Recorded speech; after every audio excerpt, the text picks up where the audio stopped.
오늘부터 창세기 37장, 창세기의 마지막 10번째 족보가 시작됩니다.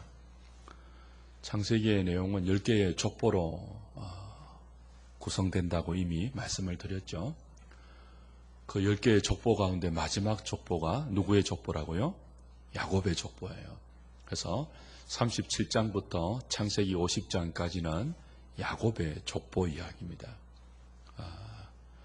창세기가 10개의 족보로 구성되어 있다고 하니까 그게 무슨 뜻입니까? 잘 이해하기 힘듭니다 라는 분들이 있어요.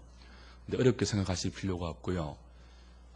당시 히브리 사람들은 어떤 한 이야기가 끝이 나고 다른 이야기로 시작할 때 그 이야기의 대략이 이러하다,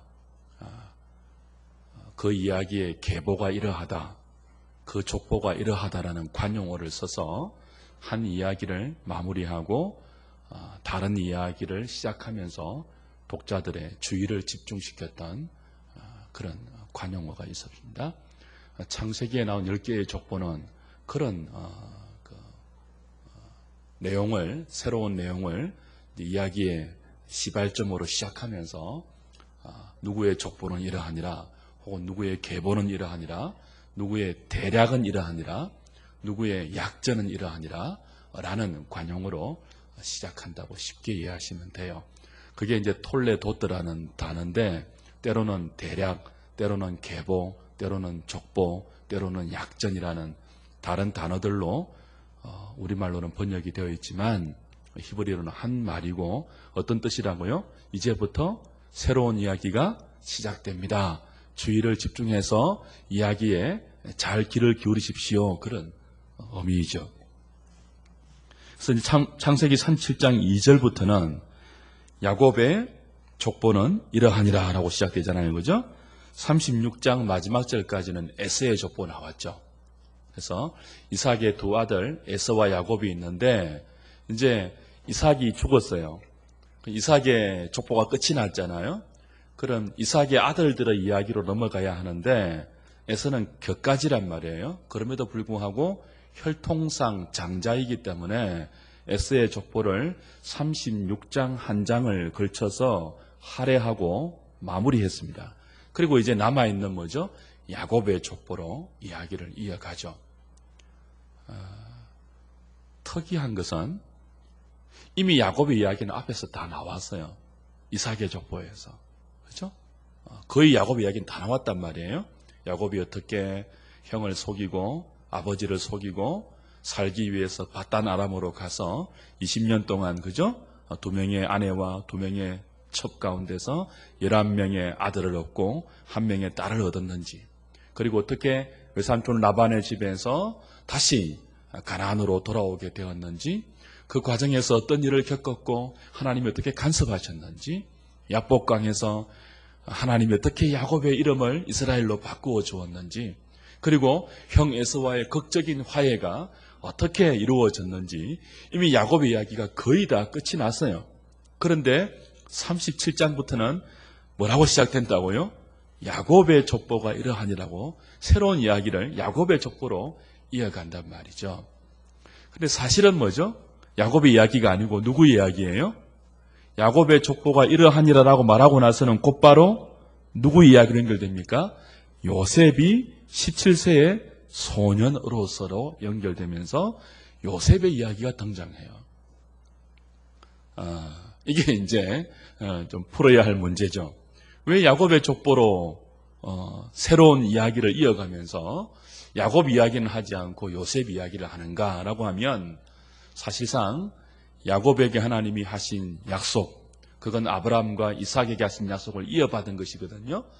야곱에게 하나님 주신 그 약속이 사실은 요셉에게서 성취된다는 의미로 야곱의 족보를 이야기하면서 요셉의 이야기를 끝까지 창세기 5장까지 이제 이어가고 있는 거죠.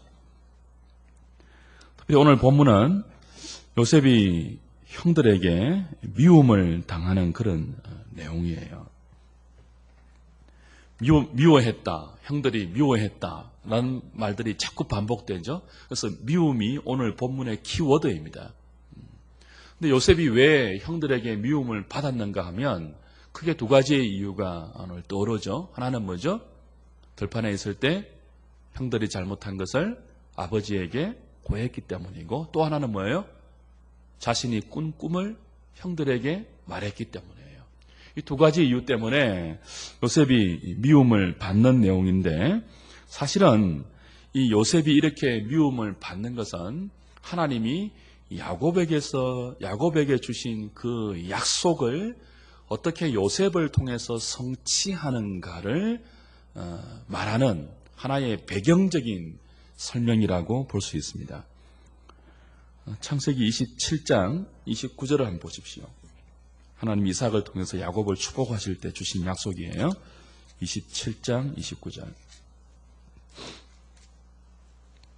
이미 우리가 다 했지만 여러분 벌써 잊어버렸을 테니까 다시 한번 확인해 보십시오. 27장 29절 시작.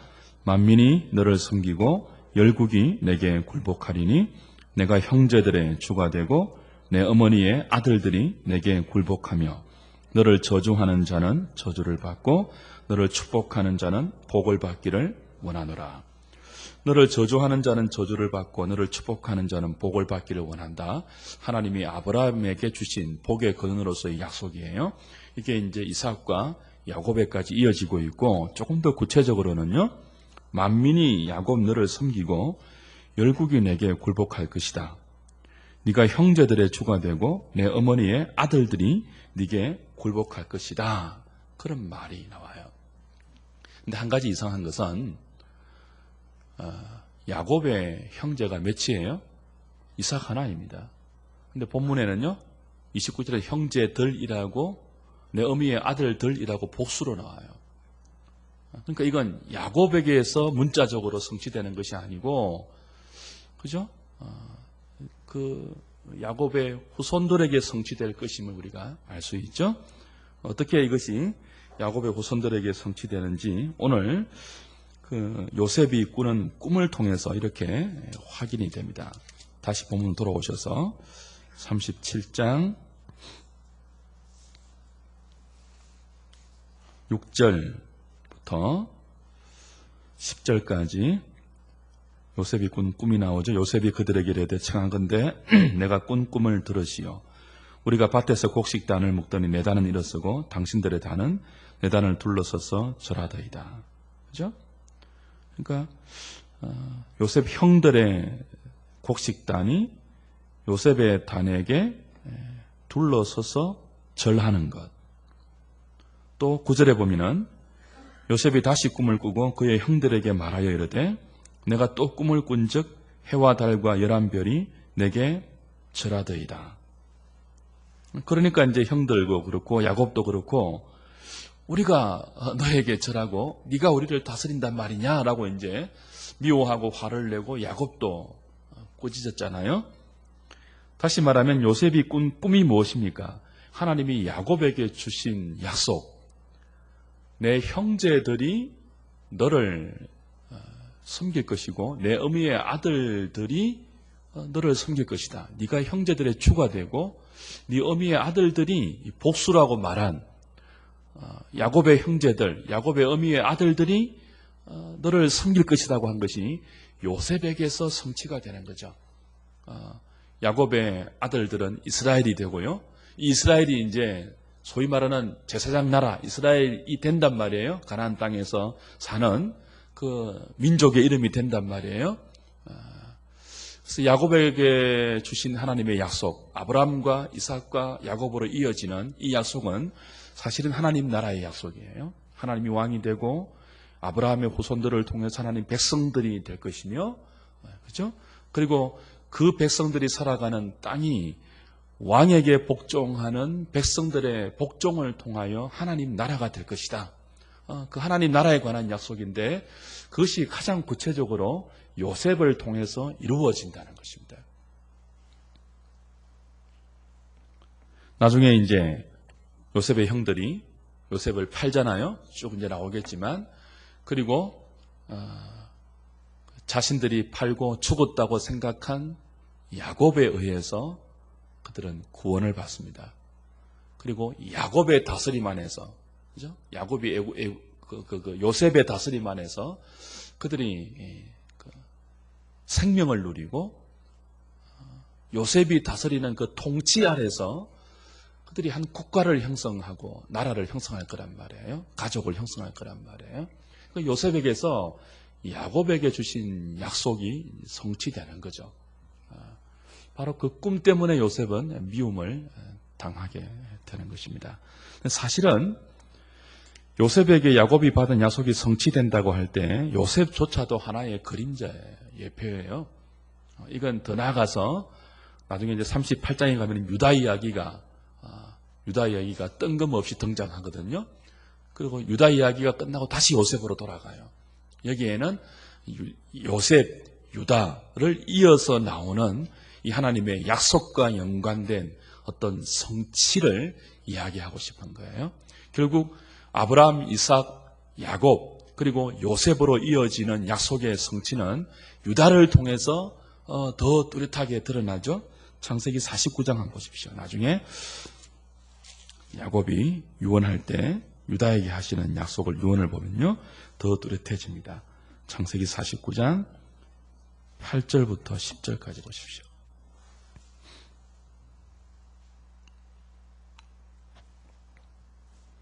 읽어볼까요? 시작. 유다야, 너는 내 형제의 찬송이 될지라. 내 손이 내 원수의 목을 잡을 것이요 내 아버지의 아들들이 내 앞에 절하리로다. 유다는 사자 새끼로다. 내 아들아, 너는 움킨 것을 찢고 올라갔도다. 그가 엎드리고 웅크림이 수사자 같고 암사자 같으니 누가 그를 범할 수 있으랴. 규가 유다를 떠나지 아니하며 통치자의 지팡이가 그 발 사이에서 떠나지 아니하기를 실로가 오시기까지 이르리니 그에게 모든 백성이 복종하리로다. 자, 이제 야곱이 마지막 유언을 12아들에게 하면서 유다에게 하는 유언이에요. 유다야, 너는 내 형제의 찬송이 될 것이다. 네 손이 네 원수의 목을 잡을 것이고, 그 다음 보십시오. 내 아버지의 아들들이 내 앞에 절하리로다. 그랬습니다. 누구에게 한 약속이에요? 하나님이 야곱에게 하신 약속이에요. 그죠? 내 형제들이 너는 내 형제들의 주가 될 것이고 내 어미의 아들들이 내게 너를 섬길 것이다. 내게 절한다고 했습니다. 그게 요셉에게서는요.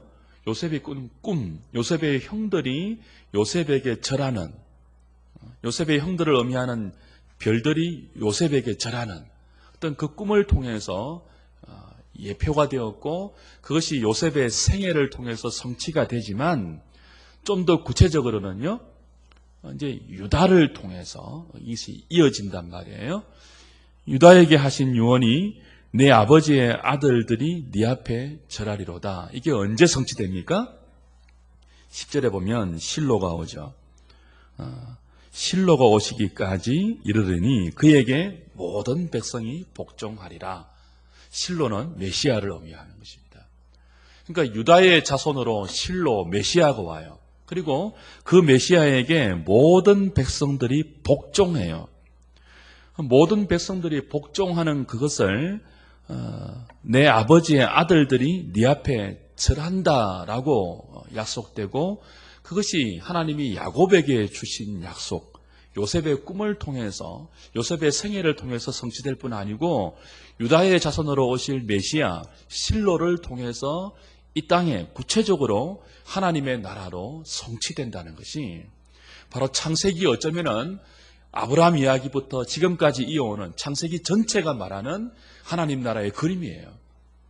창세기 12장부터 50장까지가 바로 그 이야기예요. 꿈의 이야기이고 하나님 나라의 비전의 이야기이고 하나님 나라의 백성의 이야기이고 하나님 나라를 하나님이 어떻게 이루겠다는 약속의 이야기란 말이죠. 그 약속이 아브라함과 이삭과 야곱과 요셉과 유다를 이어서 메시아이신 그리스도, 실로이신 그리스도를 통해서 이 땅에 성취되고 요셉의 생애는요, 그 그리스도를 예표하는 생애예요. 그래서 오늘 우리는 요셉이 형제들에게 미움을 당한 것을 단순한 그의 미숙함이나 혹은 그가 철부지여서 미움을 당했다고 해석하는 것에 조금 주의를 기울여야 합니다.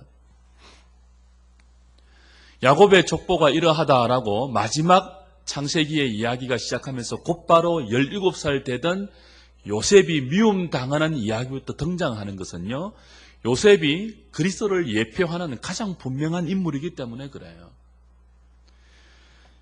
요셉이 별판에서 형과 더불어서 양을 치다가 형들의 잘못을 아비에게 고해요. 그것도 미움당하는 하나의 이유가 됩니다. 근데 이것을 우리는 단순한 고자질이라고 생각해서는 곤란합니다. 요셉의 형들은요, 보통 사람들이 아닙니다. 이미 우리가 보았죠. 누이 디나가 세겜성의 추장인 아들에게 강간당했을 때 그들은 복수라는 빌미로 세겜성의 모든 남자를 죽여버렸습니다. 그리고 여자와 아이들을 다 사로잡아 왔고요, 가축과 짐승과 재산을 약탈했습니다. 누이 복수한다는 명목 아래서. 그러고도 조금의 죄의식도 느끼지 않았던 사람이에요. 오히려 야곱에게 되어들었던 아들들입니다. 그죠? 야곱이 막 너희들 정말 죽을 일을 했다라고 하니까 뭐라고 했다고요? 그러면은 우리가 우리 누이가 이렇게 당하고도 가만히 있는 것이 가하단 말입니까? 당신이 지금 아버지로서 해야 할 말입니까? 이런 식으로 되어들었던 아들들이에요. 대량 학살을 하고도 조금의 죄의식이 없었던 사람들입니다. 여자들과 아이들을 붙들어 오면서도 가축과 짐승들을 약탈해 오면서 그걸 정당한 것이라고 여겼던 사람이란 말이죠. 이들은 요셉을 팔면서도 죄의식이 없었습니다. 그런 인물이에요. 그러니까 이런 형들이 벌판에서 요셉과 더불어 양을 치다가 요셉이 형들의 잘못을 아버지에게 고았다고 할 때 저것이 철이 없어가지고 17밖에 안 돼서 철이 없어가지고 형들의 사소한 실수를 그때그때 아버지에게 고자질하니까 당연히 미움을 받지, 그렇게 생각해서는 곤란해요. 요셉의 형들이 어떤 사람이라고요? 죄를 짓고도 죄의식을 못 느끼는 뻔뻔한 사람들이에요. 근데 그들이 벌판에서 양을 치다가 잘못했다는 것은요, 단순한 실수가 아니고 차마 요셉이 묵과할 수 없는 범죄 수준의 불이한 그 어떤 잘못이었던 것을 우리는 알아야 합니다. 나중에 나오겠지만 요셉이 어떤 사람이에요? 애굽의 노예로 팔려갔을 때, 그죠? 주인 집에서 재산을 맡을 정도로 신뢰를 받았던 사람입니다. 그리고 주인의 재산을 절대적인 성실함으로 관리했던 신실한 청년이었습니다. 주인의 아내가 은밀한 중에 성적인 유혹을 했을 때 내가 사람들은 보지 않는다 할지라도 내가 섬기는 하나님 앞에 덕죄할 수 없다고 뿌리치고 도망쳤던 순결한 청년이에요. 그 일 때문에 누명을 쓰고 감옥에 갇혔어도 감옥 안에서도 한결같이 어렵고 정직하고 성실하게 살았던 하나님 앞에서의 코람데오의 삶을 가장 대변할 수 있는 대표적인 인물이 요셉입니다. 여러분, 하나님 앞에서 살아내는 것은요, 하나님 앞에서 돈을 정직하게 관리하고 하나님 앞에서 맡은 일을 성실하게 이행하고 하나님 앞에서 범죄하지 아니하는 코람데오의 삶, 하나님의 눈을 의식하면서 어디서 무엇을 하든지 자신의 인생을 하나님 앞에서 살아내는 것은 하루아침에 되는 것이 아니에요. 이건 요셉이 벌판에서 양을 칠 때부터 그런 사람인 것을 우리가 기억해야 합니다. 아비 집에서는 그렇게 안 살다가 뜬금없이 애굽의 노예로 팔려가서 갑자기 신실한 사람이 된 게 아니에요, 요셉이. 형들과 더불어 벌판에서 양을 칠 때도요, 요셉은 하나님의 눈을 의식했던 사람입니다. 그런데 하나님 앞에서 살아가는 요셉 앞에 형들이 어떻게 산다고요? 어떻게 양을 친다고요? 너무나 불법하게 말도 안 되는 범죄를 저지르면서도 그 죄인 줄 모르는 어렵지 못한, 신실하지 못한, 하나님의 약속의 자녀들답지 못한 그런 삶을 살고도 눈 하나 깜빡하지 않는 거예요. 그래서 요셉은 어려운 심정으로 아버지 앞에 형들의 이 잘못된 삶을 바로잡을 그런 순수한 마음을 가지고 아버지 앞에 형들의 죄를 고하고 책망한 거죠. 그것 때문에 미움을 당했습니다. 예수님이, 그죠? 요셉이 예수님의 예표적인 역할을 하는 인물이죠. 예수님이 하나님의 아들로 이 땅에 오셨어요. 요셉도 야곱의 장자로 사실 인정받거든요. 역대상을 가보면 압니다. 요셉이 입은 옷이 오늘 채색 옷이에요. 이건 아무나 입는 옷이 아니에요. 장자들이 입는 옷이에요. 야곱은 육신의 장자는 르우벤이지만 이미 르우벤은 비라와 통간을 해서 야곱의 눈밖에 벗어났죠.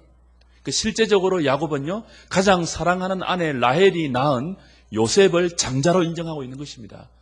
요셉에게 장자의 옷을 입혀주었어요. 그래서 요셉은 하나님의 장자인 예수 그리스도를 예표하는 인물이에요. 하나님의 맏아들인 예수님이 이 땅에 오셔서 이 땅의 불의를 지적하죠. 회개하라, 천국이 가까웠다. 어려운 예수님은 불의한 유대 사회를 책망하다가 미움을 당합니다. 배척을 당합니다. 그리고 은30냥에 팔려요. 요셉은요, 예수님을 예표하는 요셉은요, 형들의 불의함을 지적하다가 미움을 당해요.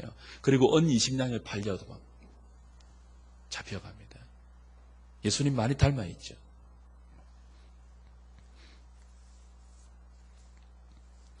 두 번째로 요셉이 꿈 때문에 미움을 당하는데, 이것도 요셉이 참 철이 없어서 꿈을 형들 앞에 약 올리듯이 어떻게 그렇게 철딱서니가 없냐, 그런 식으로 쉽게 생각해서는 안 돼요.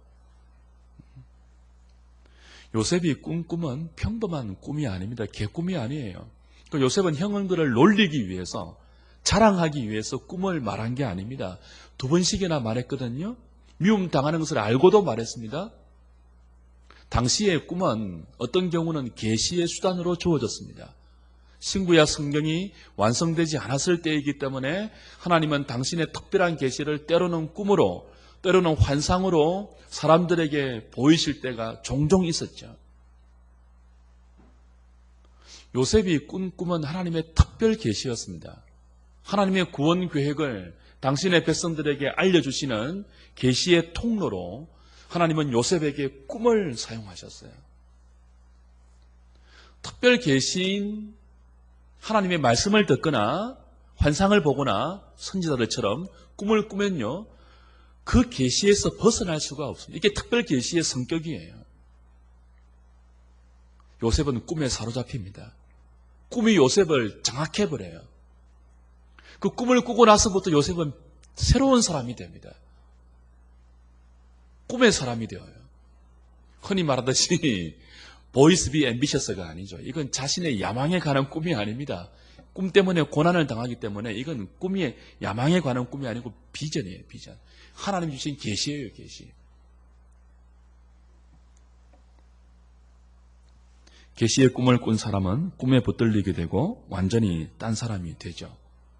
요즘식으로 말하면요, 하나님의 특별 계시인 하나님의 말씀에 우리가 부딪히고 사로잡히면요, 완전히 딴 사람이 됩니다.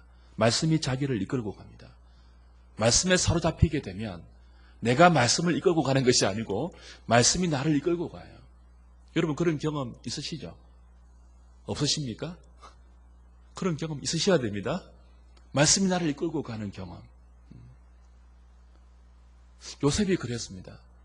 꿈이 자기를 이끌고 갔습니다. 요셉은 꿈에 사로잡혔어요.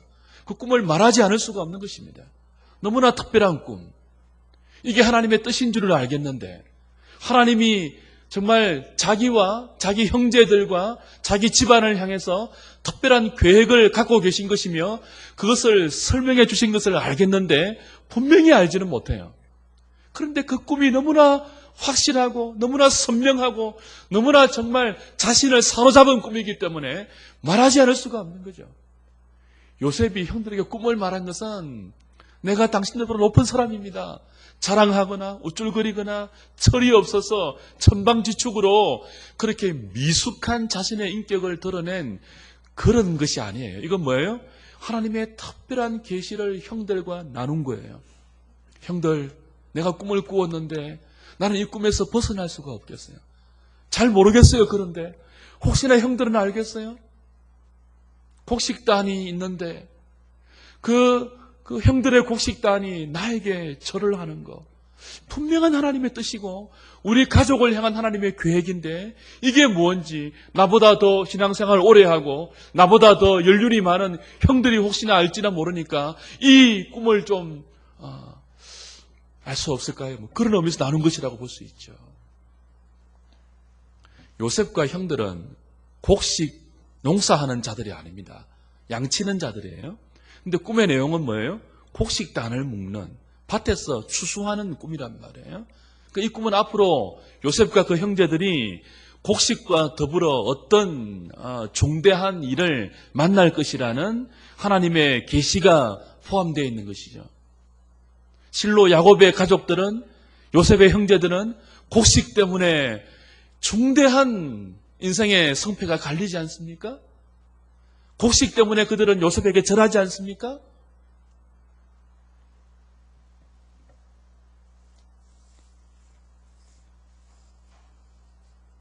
이 꿈의 의미는 요셉의 형들이 요셉에게 절한다는 거예요. 그들은 요셉을 팔고도 죄의식을 느끼지 못했고 그 앞에 세겜성의 사람들을 다 죽이고도 죄의식을 느끼지 못했던 패역한 죄인들이었습니다. 약속의 자녀들 안에 들어있지만, 언약의 백성들 안에 들어있지만 전혀 언약 백성답지 못한 아들들이에요. 로벤이 작은 어머니와 통관했잖아요. 장자가 야곱이 거기에 대해서 이런 방구 말도 없단 말이에요. 그 말은 무슨 뜻인가 하면 말로 해서는 안 되는 아들들임을 이미 야곱이 알고 있는 거예요. 말로 듣는 아들들이 아닙니다. 하나님의 특별한 계획이 필요합니다. 이들에게는 그들의 죄성을 밝히 드러내고 그들이 자신들의 죄인됨을 깊이 깨닫고 나서 자신들이 판 동생 요셉에 의해서 자신들이 구원받는 그때 자신들 같은 죄인들을 구원하시는 그 은혜가 필요한 존재가 바로 자기들임을 요셉을 통해서 자신들이 깨닫고, 그죠? 결국 이 모든 것들은 뭐죠? 죄인된 우리들에게, 야곱의 후손들은 우리들에게, 죄를 지으면서도 죄인 줄 모르는 우리들에게 요셉 같은 구원자 실로가 오시면 그 백성들이 그에게 복종하고 형제들이 그에게 절하는, 은혜로 구원하는 구원자가 오셔서 우리를 순종케 하시고 우리를 통치하시는 그것에 대한 구체적인 구원 계획이죠. 주 안에 사랑하는 여러분, 오늘 말씀이 우리에게 하시는 의미는 분명합니다. 하나님의 나라는 요셉처럼 어려운 삶을 살다가 미움을 당하는 자들에 의해서 하나님이 주시는 말씀에 사로잡혀서 하나님 주시는 계시에 사로잡혀서 그 말씀을 나누고 그 말씀을 실행하다가 미움 당하는 자들에 의해서 하나님 나라는 이 땅에 임하는 나라입니다. 하나님 나라는 그냥 임하지 않습니다. 어려운 자들의 그 의로 인한 핍박과 의로 인한 고난을 먹고 하나님 나라는 그 의로 인한 고난의 자리에 임합니다. 하나님의 나라는 말씀에 사로잡힌 자가 그 말씀을 나누고 그 말씀을 전하고 그 말씀대로 살다가 당하는 그 핍박의 자리에 하나님의 나라는 의로운 하나님의 통치로, 하나님의 순전한 말씀의 통치로 그 백성들 가운데 임하는 나라입니다. 그것이 오늘 야곱의 족보가 이러하다고 곧바로 요셉의 17세의 이야기로 이어지는 미움을 당하는 요셉의 내용에서 우리가 밝히 들어야 할 하나님의 교훈이죠. 주 안에 사랑하는 여러분, 우리는 어려운 삶을 살아야 하는 하나님의 어려운 백성들입니다. 하나님의 나라는 의와 공도의 나라예요. 불의의 나라 가운데 불의를 덮고 그냥 묻히는 나라가 아니고 불의를 의로 바꾸는 나라예요. 하나님의 나라는 인간의 말이 난무하는 그 속에서 인간의 계획과 인간의 언어가 그죠? 사람들을 지배하는 그 속에서 하나님 말씀에 사로잡혀서 그 말씀 때문에 미움을 당한 한이 있다 할지라도 그 말씀으로 지배받는 백성들의 구체적인 삶의 현장 가운데 하나님의 의로운 통치로 임하는 하나님의 나라입니다. 그래서 오늘 저와 여러분들이 의로운 삶 때문에 고난을 당하는 것, 하나님 말씀 때문에 미움을 받는 것, 그것을 두려워하지 말아야 합니다.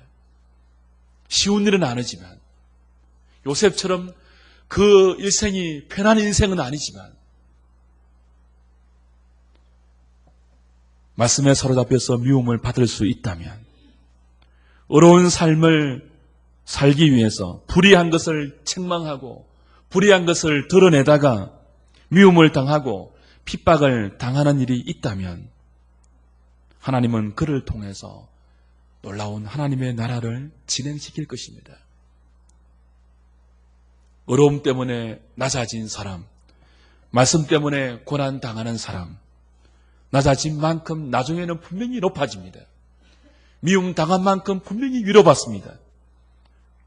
고난받은 만큼 더 말할 수 없는 영광이 말씀 때문에 고난당하고 어려운 삶 때문에 미움 당하는 자에게 면류관으로 예비되어 있습니다. 요셉은 형들 위에 뛰어난 동생이 됩니다. 가족 전부를 살리는 구원자가 됩니다. 그걸 위해서 미움이 시작이 됩니다. 미움이 첫 스텝이에요. 어려운 삶 때문에 미움 당하는 것이 첫 시작이에요. 말씀에 사로잡혀서 미움을 당하는 것이 첫 번째 걸음이에요. 나중에 요셉은 가장 높은 사람이 되죠. 저 안에 사랑하는 여러분, 말씀 때문에 어려움 당하는 것 피하지 마시기 바랍니다. 어려운 삶 때문에 여러분 주위에 만연한 불의한 것을 침묵하지 마시고 그걸 말하다가 고난 당하는 것을 피하지 마시기 바랍니다. 하나님의 나라가 그때 임하는 것입니다. 오늘 저와 여러분들을 통해서 이 하나님의 나라가 우리가 당하는 작은 미움과 작은 어려움과 작은 고난을 통해서 우리 삶에 구체적으로 임할 수 있기를 기도하는 이 저녁이 되었으면 좋겠습니다.